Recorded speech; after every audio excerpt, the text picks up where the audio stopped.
শহীদ জিয়ার আদর্শের রাজনীতিতে বিশ্বাসী। আমি শহীদ জিয়ার আদর্শের রাজনীতিতে বিশ্বাস করি।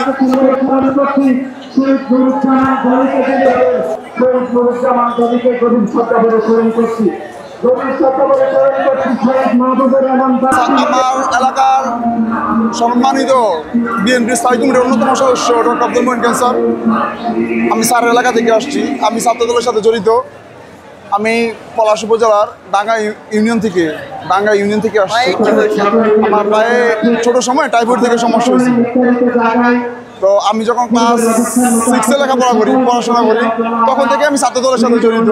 অদ্যবধি পর্যন্ত আমি ছাত্রদলের সাথে আছি এবং ডক্টর আব্দুল মঈন খান স্যার যেখানে নির্দেশনা দেয় সেখানে আমরা ডাঙ্গা পলাশ থেকে পর্যায়ক্রমে প্রোগ্রাম করে আসছি। যে কোনো আন্দোলন সংগ্রামে বিগত দিনে আমরা ছিলাম, ভবিষ্যতেও আমরা থাকবো।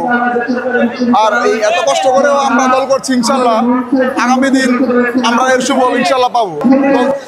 শহীদ জিয়ার আদর্শের রাজনীতিতে বিশ্বাসী। আমি শহীদ জিয়ার আদর্শের রাজনীতিতে বিশ্বাস করি।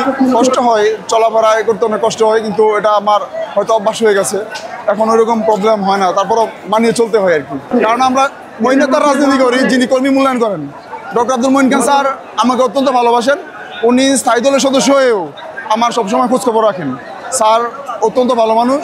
স্যারের আদর্শ একদিন অবশ্যই আমি এটা মূল্যায়ন পাবো। স্বৈরাচার শেখ হাসিনার আমলে যখন বিভিন্ন জায়গায় মামলা হয়েছে তখন দেখা গেছে আপনার প্রোগ্রামে যখন আঘাত আসছে তখন অনেক প্রবলেম হয়েছে, দৌড়াদৌড়ি করতে প্রবলেম হয়েছে বা শরীরে আঘাত পাইছি।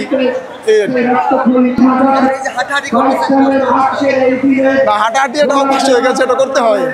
হাঁটাহাঁটি ছাড়া তো চলবে না, এটা করতে হচ্ছে। না, অবশ্যই ছাত্রদল, আমার পলাশ উপজেলার ছাত্রদলের সদস্য সচিব মুস্তাফিজুর রহমান পাপন ভাই সবসময় আমার পাশে আছে, আমার খোঁজখবর নিচ্ছে এবং কমিটিতেও আমাকে মূল্যায়ন করেছে যথেষ্টভাবে। সবসময় আমাকে প্রোগ্রাম হলে বা যে কোনো কিছু আমার সাথে আলোচনা করে বা আমাকে ডাকে। ইনশাল্লাহ আমি তাদের ভালোবাসায় শিখত, তাদের প্রতি কোনো আমার অভিযোগ নেই।